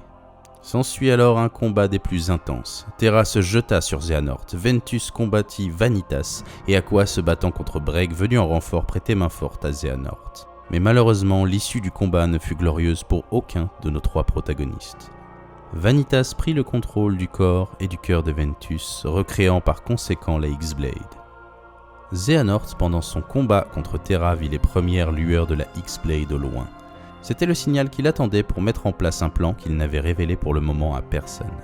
Avec sa Keyblade, et notez bien la forme de cette Keyblade car elle aura son importance par la suite, il fit sortir son cœur de son corps afin qu'il en occupe un plus jeune, celui de Terra. L'esprit de Terra et de Ventus luttèrent tant bien que mal pour garder le contrôle de leur corps. Terra et Ventus, aidés par Aqua et Mickey, remportent finalement cette bataille intérieure. Vanitas est vaincu et la X-Blade explose, provoquant une déflagration qui propulse tout le monde sur son passage. Aqua se réveille chez Maître Yensid, porteur d'une terrible nouvelle. Ventus est dans le coma, son cœur est en morceaux et Terra manque à l'appel. Aqua promet alors de s'occuper de Ventus jusqu'à son réveil.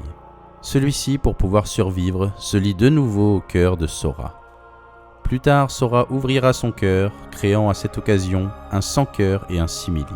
Simili qui aura les traits de Ventus, ce dernier toujours dans son cœur à ce moment-là.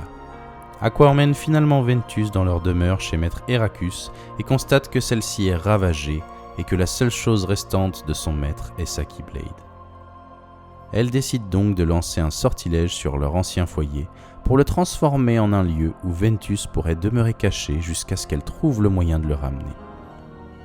Et c'est un lieu que nous connaissons bien maintenant qui prend place. Le manoir Oblivion. Aqua se met donc en quête de Terra qu'elle retrouve au Jardin Radieux, mais celui-ci, possédé par Xehanort, l'attaque. Après la bataille, Terra tente une ultime manœuvre pour essayer d'extirper le cœur de Xehanort hors de lui, mais en vain. Il sombre dans les ténèbres. Aqua se lance à sa poursuite dans le monde des ténèbres pour essayer de l'y faire sortir. Elle le rattrape mais le portail de la lumière commence à s'estomper. Elle comprend que jamais ils ne pourront sortir tous les deux et décide de se sacrifier.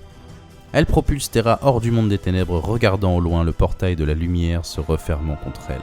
Ven, I'm sorry.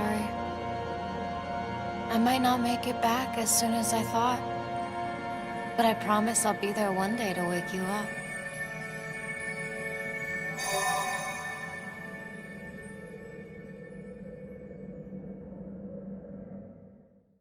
Quand Terra est retrouvée, il est alors amnésique et est recueilli par Ansem le Sage, accompagné de Breg. Il se présente sous le nom de Xehanort à Ansem qui décide de le prendre comme disciple. C'est ce Xehanort qui finira plus tard par devenir l'ennemi de Sora en la personne d'Ansem le Sans-Cœur et de Xemnas. Et c'est sur ces notes assez tristes que nous quittons notre trio, Ventus dans le manoir Oblivion, Terra devenue Xehanort et Aqua prisonnière du monde des ténèbres. Enfin, pas tout à fait, il reste un petit bout d'histoire pour Aqua et c'est dans l'extension Birth by Sleep 0.2 qu'elle prend place. On y apprend que Mickey a rencontré Aqua dans le monde des ténèbres et cette histoire montre de ce fait le point de vue de Mickey lors des événements de Kingdom Hearts premier du nom, juste avant de fermer la porte en compagnie de Riku. Je vais inclure ce mini-opus dans ce résumé de Birth by Sleep car il est assez court au final et développe très légèrement le lore. Et il explique aussi pourquoi Mickey était dans le monde des ténèbres dans Kingdom Hearts 1. On apprend à cette occasion qu'Aqua est restée 10 ans enfermée dans le monde des ténèbres bien qu'elle n'en ait pas conscience, le temps passant différemment dans cet endroit. Elle fait face à des visions et ses aventures y sont très particulières. Elle est sans cesse obligée de combattre les doutes dans son cœur et la peur de perdre ses amis Terra et Ventus. Elle les croise d'ailleurs plusieurs fois sous la forme d'illusions matérialisées par ses souvenirs d'eux. Souhaitant leur venir en aide, elle se fait interpeller par Terra qui la prévient que Xehanort est à la recherche de Ventus. Et par un sournois stratagème, Aqua lui révèle que Ventus réside dans le manoir Oblivion. C'est pour cette raison que l'organisation 13 se trouve dans le manoir dans Chain of Memories, dans le but de retrouver Ventus. Aqua est alors retrouvée par Mickey, mais est soudainement attaquée par des sans-cœurs. Après les avoir combattus, tous deux échangent sur les événements que chacun a vécus. Et Mickey explique également qu'il cherche la Keyblade des Ténèbres pour verrouiller la porte des Ténèbres qu'Ansem le Sans-Cœur a ouverte, celle-ci devant se trouver dans le monde des Ténèbres. Ils font alors équipe et se rendent sur le fragment des îles du destin, prisonniers du monde des Ténèbres à ce moment-là. À cette occasion, Mickey informe Aqua qu'il œuvre avec l'aide de Sora et de Riku, que elle-même a rencontré sur les îles lorsqu'ils étaient encore enfants. C'est ici que Mickey trouve la version ténébreuse de la Keyblade qui est apparue à Sora. Ils rejoignent donc la Porte des Ténèbres, mais en chemin, ils voient au loin Riku se faisant poursuivre par des sans-cœurs. Aqua les intercepte et les retient, mais se fait repropulser avec eux dans le fragment perdu des îles du destin. Mais même seul, Aqua finit par venir à bout des sans-cœurs. De l'autre côté, Mickey finit par rejoindre Riku et intervient pour remplir son rôle et verrouiller la Porte des Ténèbres. Aqua, voyant lentement les îles retourner à la lumière grâce à leur victoire, se remet en route. Elle finit par rencontrer Ansem le Sage, lui aussi prisonnier du monde des ténèbres après l'explosion de sa machine dans Kingdom Hearts 2. Mais quelque chose est différent cette fois pour Aqua. Même si elle est toujours piégée dans le monde des ténèbres, le doute n'occupe plus son cœur et ses pensées. Ils sont à présent remplacés par l'espoir.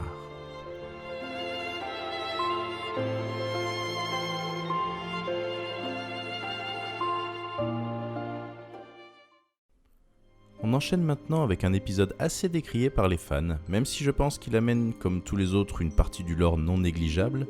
Il ne fait à mon sens que répondre à quelques questions laissées sans réponse et qui pouvaient rester dans le cadre de l'imagination sans problème. C'est pourquoi je pense que c'est le seul opus dont vous pouvez vous passer éventuellement pour comprendre la saga. Mais on est là, donc faisons les choses bien. Sorti d'abord sur téléphone au Japon sous l'appellation Coded, ce n'est que sur Nintendo DS que nous aurons en tant qu'occidentaux la possibilité d'y jouer sous le nom de Recoded. L'histoire prend place juste après les événements de Kingdom Hearts 2 et commence lorsque Jiminy Cricket regarde son journal effacé lors des aventures de nos héros au manoir Oblivion. Il y remarque une autre mention que celle que l'on connaît maintenant, remercier Naminé, et cette mention dit « Leurs tourments s'apaiseront lorsque vous reviendrez ». Après avoir demandé de l'aide au roi Mickey dans son château, celui-ci retranscrit le journal de Jiminy sous forme numérique pour enquêter sur ce dernier.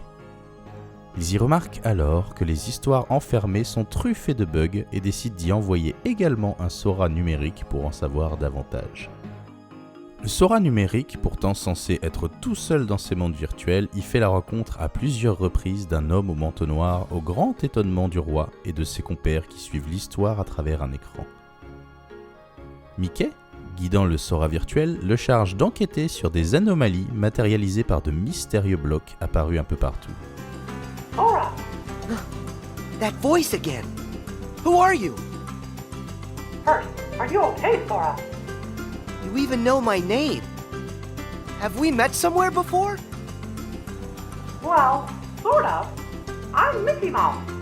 I've never met the you in this world, but I do know you, Sora. And Sora knows me. You could say we're really good friends. Au fil de leur enquête, Sora se débarrasse de ces anomalies et le journal de Jiminy se remplit de passages que celui-ci n'a jamais écrits. Et à travers leur écran, Mickey et ses amis assistent visuellement à des événements qu'ils n'ont par conséquent jamais vus. Comme Riku faisant la rencontre du sans-cœur de Xehanort sur les îles du destin, mais aussi à des aventures qu'ils ont vraiment vécues et qui leur font remonter de merveilleux souvenirs. Mais très vite, ils se rendent compte qu'ils sont maintenant prisonniers dans le château. Afin d'avoir une réponse à ce méfait qui possède sûrement un lien avec les aventures du Sora numérique, ils décident de se remettre à la réparation du journal avec l'aide de ce dernier. Mais une chose étonnante se produit soudain. Le Sora virtuel emprunte un passage obscur et finit par se retrouver dans le château en compagnie du roi Mickey et de ses amis. L'homme au manteau noir fait également irruption, se révélant être Riku, ou tout du moins, comme Sora, une copie numérique de Riku. Le Riku numérique leur explique qu'il est en réalité le journal de Jiminy lui-même qui a choisi cette forme pour les aider dans leur quête. Et que ce n'est pas Sora qui a été amené dans le château, mais bien le reste du groupe qui a été téléchargé par Riku dans le journal pour que ceux-ci l'aident également. En plus de résoudre les bugs du journal, ils doivent maintenant trouver un moyen d'en sortir. La version numérique de Sora continue donc son aventure et tombe sur Patibulaire et Maléfique, qui en se rendant au château, ont tous deux réussi à rentrer dans ce cybermonde et à en prendre le contrôle. Maléfique en profite également pour capturer la version numérique de Riku, qui possède toutes les données du journal, afin d'avoir un contrôle encore plus fort sur le cybermonde. Sora se lance alors à leur poursuite, rattrapant assez vite Pat et reprenant le corps de Riku, complètement inanimé et envahi par les bugs du cybermonde. Comprenant qu'il s'agit des derniers bugs persistants dans ce cybermonde, Sora décide donc de rentrer dans le code de son ami pour pouvoir le guérir et enfin réparer définitivement le journal de Jiminy. À l'intérieur, Riku remet à Sora des données qui n'ont rien à faire dans le journal et qui ont été laissées par une personne inconnue.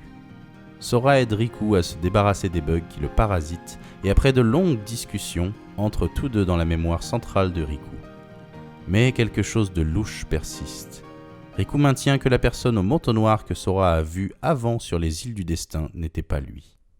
Après s'être débarrassé des derniers bugs, Sora sort finalement du code de Riku pour retrouver ses compagnons et les faire sortir du cybermonde. Mais à peine retournés dans le monde réel, les versions numériques de Sora et de Riku sont menacées par un effacement total du cybermonde. Ne pouvant pas réinitialiser celui-ci, ils décident de porter secours à Maléfique et Patibulaire, toujours emprisonnés, et par la même occasion, découvrir qui est derrière cette menace. On découvre alors que les bugs du cybermonde sont dus au sans-cœur de Sora présent dans les notes de Jiminy et qui a grandi à l'intérieur. Après s'en être débarrassé avec l'aide de Mickey, revenu pour l'occasion dans le cybermonde, nos deux héros aident Maléfique et Pat à quitter les lieux. Aussitôt dans l'entre-deux-mondes, Maléfique fait état à Pat d'un livre, le livre des prophéties, relatant des faits qui n'ont pas encore eu lieu et capable de créer et de façonner des mondes entiers. Soumettant l'idée que le journal de Jiminy et ce livre des prophéties auraient peut-être un lien, nos deux antagonistes décident alors de mettre la main dessus. A book? Known as the Ancient Book of Prophecies. It's said to be capable of transcribing events that have yet to take place. No kidding! If we got our mitts on something like that, we could finally take over permanent-like. Yes, considering legend has it the book can also conjure, making an entire world filled with beings and powers that have yet to exist. Really? A book that could just make up a world? I don't know. That sounds like nothing more than fluffy pink kids' fairy tale stuff. It just sounds too good to be true. Ah, but who's to say a fairy tale's not true? And I ask you, how does that differ from this world they call the Datascape? Ooh. Don't you think it might just be worth our while to search for a connection? Perhaps there's a link of some sort between that so-called journal of theirs and the Book of Prophecies. I'd say with that, we are onto something huge, eh, Maleficent? Le journal complètement restauré, nos compagnons sont obligés de rebooter ce dernier, ce qui implique également de rebooter les souvenirs de la version numérique de Sora, et par conséquent tout son voyage dans le cybermonde. Après le reboot, la version numérique de Riku fait état d'une dernière trouvaille dans le cybermonde qui pourrait bien être à l'origine du message originel écrit dans le journal de Jiminy. Leurs tourments s'apaiseront lorsque vous reviendrez. Mickey retourne donc dans le cybermonde pour faire la connaissance de Sora et tenter avec lui de résoudre ce dernier mystère. Mickey amène Sora au manoir Oblivion, où ils y rencontrent de nouveau un homme au manteau noir qui lui fait part des aventures du vrai Sora à chaque étape du manoir. Comme le veut le manoir Oblivion, les souvenirs du Sora numérique commencent à s'estomper et disparaître. Au fil de ses apparitions, l'homme en manteau noir commence à révéler sa vraie nature et son souhait d'emmener Sora dans les ténèbres de son cœur. Sora refuse catégoriquement ces ténèbres quitte à souffrir. L'homme en manteau noir le défie alors, faisant tomber son masque, un Roxas, fait de données, tout comme lui. Suite à ce duel, Sora prouve à Roxas la force qu'a son cœur de résister aux ténèbres, quitte à vivre dans la douleur. Roxas se réfugie alors dans le cœur de Sora, sa mission réussie.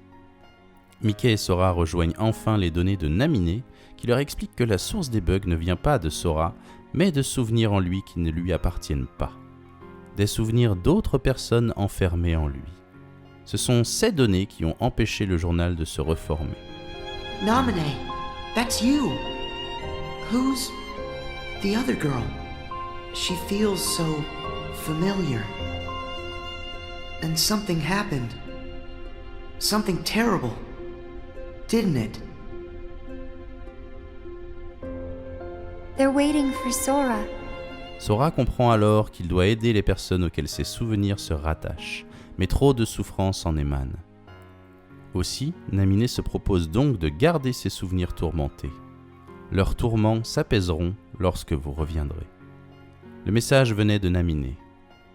Le roi Mickey fit alors la promesse de tout raconter au véritable Sora pour que celui-ci vienne un jour en aide à ces personnes auxquelles il est lié. Et le Sora numérique tenut également la promesse de son homologue véritable et remercia Naminé. Le roi envoya donc une lettre à Sora, Riku et Kairi sur les îles du destin afin d'honorer cette promesse. Et c'est cette lettre que nos protagonistes découvrent à la fin de Kingdom Hearts 2.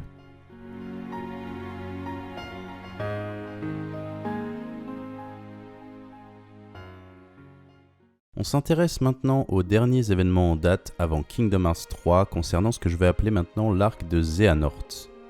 Chronologiquement, cet opus est sorti avant la saga des Keys sur Nintendo DS, mais j'ai voulu en parler dans cet ordre car le début de Kingdom Hearts 3 se situe peu de temps après les événements de Dream Drop Distance.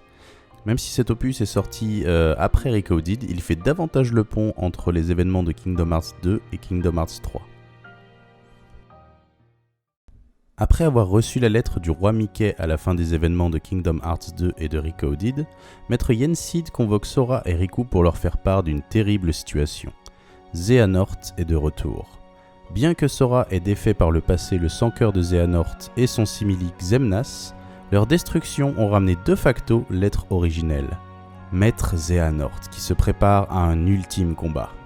Maître Yensid juge Sora et Riku trop faibles contre un tel ennemi et décide donc de leur soumettre l'épreuve du symbole de maîtrise afin qu'ils obtiennent le titre de maître de la Keyblade ainsi que le pouvoir de l'éveil, un pouvoir nécessaire pour permettre de ramener des personnes ayant succombé à un destin funeste. Pour leur épreuve de symbole de maîtrise, Maître Yensid envoie Sora et Riku dans les mondes endormis. Il explique qu'à la fin des événements de Kingdom Hearts 1, tous les mondes engloutis par les ténèbres ont regagné la lumière, tous sauf 7, qui se sont perdus entre la lumière et les ténèbres, et qu'ils sont en état d'endormissement. Pour les ramener à la lumière, Sora et Riku doivent impérativement déverrouiller leur serrure. Même si ces mondes sont coupés de tout contact des sans-cœurs, il y persiste des créatures assez particulières appelées les Avalrêves. Certaines, à l'image des sans-cœurs, sont néfastes et se nourrissent des rêves heureux. On les appelle les cauchemars. Les autres se montreront comme des alliés et sont appelés les esprits. Ce sont les ennemis et alliés qu'on rencontrera dans cette aventure. Étant coupés de tout contact extérieur, les mondes endormis sont difficilement atteignables. Car pour emprunter un accès aux mondes endormis, il faut impérativement passer à un moment où un monde succombe aux ténèbres. Maître Yensid décide donc de renvoyer Sora et Riku dans leur passé dans les îles du destin au moment où celles-ci sombrent dans les ténèbres. Alors je fais un petit aparté sur le voyage dans le temps qui prend place dans cet opus dans Kingdom Hearts. Sora et Riku ne seront pas les seuls à utiliser ce voyage dans le temps, mais je vais éviter de rentrer dans les détails parce que le voyage dans le temps de Kingdom Hearts fixe des règles qu'il transgresse lui-même. Donc pour l'instant, on va se contenter de se dire que c'est magique. Il trouve alors l'accès aux mondes endormis sous le regard d'un homme que l'on connaît bien maintenant, le sans-cœur de Xehanort sous sa forme encapuchonnée, c'est-à-dire avant qu'il ne prenne le contrôle du corps de Riku. À leur arrivée dans les mondes endormis, Sora et Riku furent séparés et leur mission commença. Mais lors de leur avancée, ils firent la connaissance d'un garçon en manteau noir très menaçant et qui plus est, accompagné de personnes pas censées exister, comme Xemnas et Ansem, le sans-cœur de Xehanort. Mais aussi, quelque chose semble louche. Les aventures de Sora et de Riku ne s'influencent pas, comme si nos deux compères n'étaient pas dans les mêmes mondes. Et la seule personne qui s'en rend compte est un personnage appelé Joshua, un adolescent rencontré par Sora et par Riku. Car comme nos héros, lui aussi a pénétré les mondes endormis depuis l'extérieur. On suit en parallèle de l'aventure de Sora et Riku ce qui se passe dans le monde réel. Tout comme Xehanort étant revenu suite à l'élimination de son sans-cœur et de son simili, les membres de l'organisation 13 reprennent leur corps humain. On voit donc le retour d'Axel, en réalité appelé Lee, ainsi que d'autres membres de l'organisation. Mais il s'inquiète que certains n'ont pas récupéré leur forme humaine comme Breg et Aiza, toujours sous les traits de Xigbar et de Saïx. Il se lance donc à leur recherche et part en quête du roi Mickey afin que celui-ci le forme à l'art de la Keyblade. Il sauve à l'occasion la reine Minnie de Maléfique et Patibulaire venue s'emparer du journal de Jiminy. De retour chez Maître Yensid, la requête de Lee est acceptée et ce dernier doit à présent s'entraîner dans un espace temporel différent pour rattraper son retard. Sora, après avoir déverrouillé la dernière serrure endormie, se retrouve étrangement à Illusiopolis, l'endroit où par le passé il combattu Xemnas. Il fait face à Xigbar qui lui explique que s'il se trouve là, c'est que Xehanort lui a tendu un piège par le biais de son sans-cœur encapuchonné. Here, not back home. The answer's simple. We brought you to this place, hijacked your little slumber party before it started, and ever since we've been both your companions and your constant guides. Before it started? Oh, the man in the robe! And so that guy in the black coat! And Xemnas! Bingo! You were able to go back in time to just before your home became a sleeping world, only because a past version of you already existed there. And I can see, in the past, you already met Mr. Robe Guy. Yep, he was there then to make sure you ended up here now. S'ensuit alors de multiples péripéties. Sora se fait emmener dans des strates de rêve de plus en plus profondes. Alors qu'il s'enfonce de plus en plus, le garçon en manteau noir et cheveux blancs se révèle comme étant Xehanort, une version plus jeune de notre antagoniste. On apprend que le sans-cœur encapuchonné de Xehanort a voyagé dans sa ligne temporelle afin de rassembler plusieurs versions de lui-même à différentes époques dans le but de recréer une organisation 13 uniquement composée de Xehanort. C'est par ce stratagème que Sora et Riku rencontrent des versions de Xehanort qui ne sont plus censées exister. Sora étant prévu pour être la 13e version de Xehanort une fois possédée par ce dernier comme le fut Terra dans Birth by Sleep ou encore, comme on l'apprend, Xigbar. Translation? They were gonna turn all the members into Xehanort. Make more Xehanorts? You tricked your friends to... But you... Aren't you scared of just turning into someone else? Me? I'm already half Xehanort. En réalité, Sora a été marqué par Xehanort pour pouvoir le suivre et le manipuler grâce au sceau du dissident. Alors je vais pas expliquer ce que c'est car à l'heure actuelle le sujet est un peu vague, mais il s'agirait d'un X capable de manipuler les gens et qui expliquerait aussi pourquoi sa X ne redevient pas Aiza, parce qu'il possède la marque sur son visage. Seulement il n'y a rien d'officiel pour l'instant et puis le X est omniprésent dans la saga donc on ne sait pas. Ça expliquerait aussi éventuellement pourquoi Xehanort arrive souvent à ses fins et qu'il a toujours un coup d'avance. Mais voilà, pour l'instant sachez que le cas qui nous intéresse là est celui de Sora. Sora plongea alors dans un coma, en attendant que Xehanort s'empare de son cœur et de son corps. Riku de son côté apprend par le sans-cœur de Xehanort qu'il n'évolue pas dans les mondes endormis, mais dans les rêves de Sora. De ce fait, Riku est devenu un aval-rêve protégeant Sora pendant son périple. C'est pour cette raison que les actions de l'un comme de l'autre ne s'influençaient pas, tous deux n'agissant pas sur le même plan d'existence.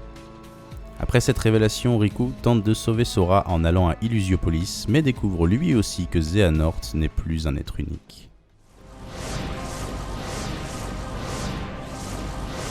What is... The real Organization 13. The organization? I am Xehanort from the most distant past. My future self gave me a task. To visit the splintered versions of myself in many worlds and ensure they gathered here today. From the past? There are restrictions to movement through time. First, you must leave your body behind to do it. Then there must be a version of you waiting at the destination. Upon arrival, you can only move forward as per the laws of time. And you cannot rewrite the events that are destined to happen. What have you done? My most future self will arrive soon. Then time for all of us will return to normal. And I will go back to my era to live the life fate has in store. He can vouch for that.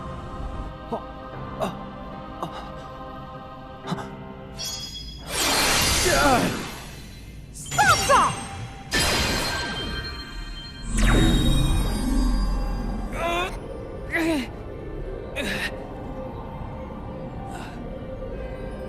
I'm glad I'm not too late. Mickey! Maître Xehanort apparaît alors, expliquant qu'il n'a pas renoncé à son envie de recréer la X-Blade. Il est toujours en quête, même s'il n'a pas retrouvé Ventus, d'une force pure de ténèbres et une force pure de lumière. La force pure de ténèbres étant ses 13 versions de lui-même. In ancient times, people believed that light was a gift from an unseen land by the name of Kingdom Hearts. But Kingdom Hearts was safeguarded by its counterpart, the Keyblade. Warriors vied for that precious light, thus beginning the Keyblade War. The violent clash shattered the Keyblade into 20 pieces. 7 of light and 13 of darkness. And the only real Kingdom Hearts was swallowed by the darkness, never to surface again. I once tried to create my own pure light and darkness to forge the Keyblade, but the attempt ended in failure. In my eagerness, I had lost sight of the correct way to achieve my goal. I acted rashly. I can admit that now.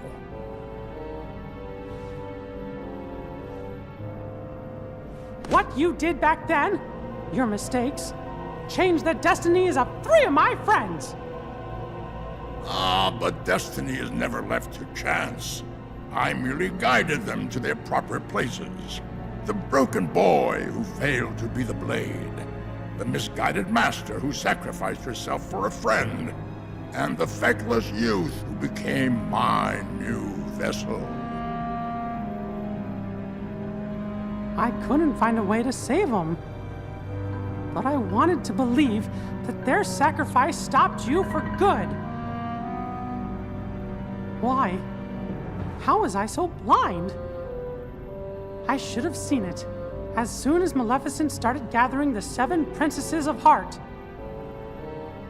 Yes. They were all my doing. I used the evil fairy to find 7 pure lights for me, just as I prepared 13 vessels to fill with pure darkness. But you failed. Sora stopped you in your tracks on both counts. Yes, he did. That dull, ordinary boy. A Keyblade wielder so unlike any I have ever seen. However, I have not abandoned my ambitions. Xehanort disparaît lors de l'intervention de Lee pour laisser le temps à nos héros de réunir leurs forces pures de lumière pour un futur affrontement qui s'annonce décisif. La nouvelle guerre des Keyblades qui prendra place dans Kingdom Hearts 3.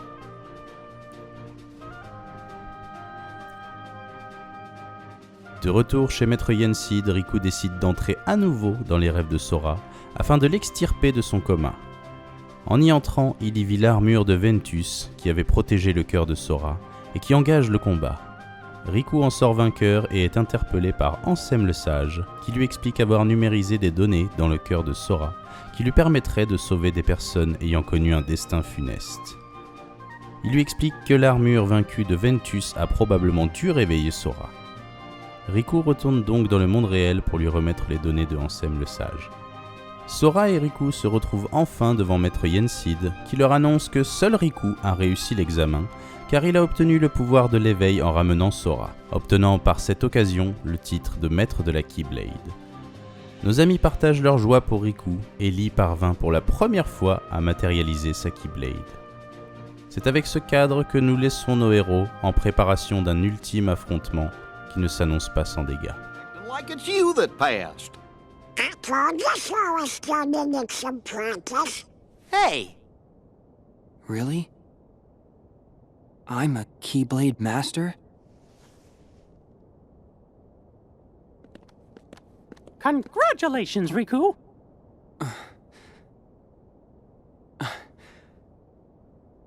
Thank you, Mickey. I owe it to my friends. I'll catch up with you in no time flat. What? You want to be a Keyblade Master? Yeah. I mean, I came here to learn how to wield one. You? Hey, Thanks for the vote of confidence. You know I was gonna come swooping in, Keyblade in hand. But I just couldn't get mine to materialize. Must be in the snap of the wrist or something. Oh.